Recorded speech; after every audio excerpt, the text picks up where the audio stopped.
I began to realize that my attitude about the military had been sort of like this secret enemy. That it was my enemy, but it was a vague, amorphous enemy. It didn't really have much form.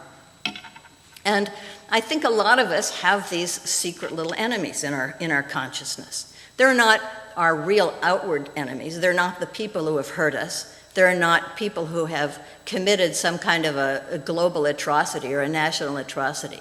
They're just people who sort of hover in our consciousness, not really doing any harm, but kind of radiating their unworthiness to be liked.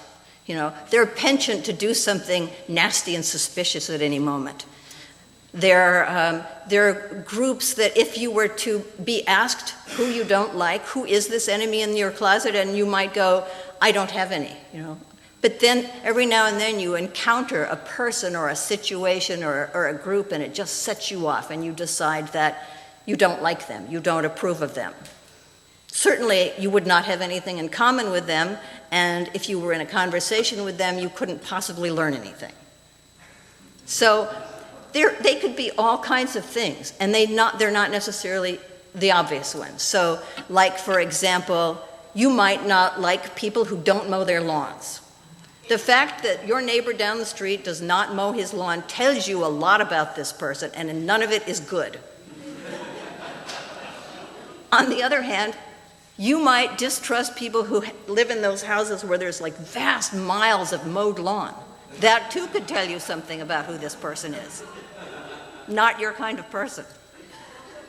Or maybe you're traveling abroad and you're trying to fit in, and you're in a French cafe and you order your café au lait, s'il vous plaît.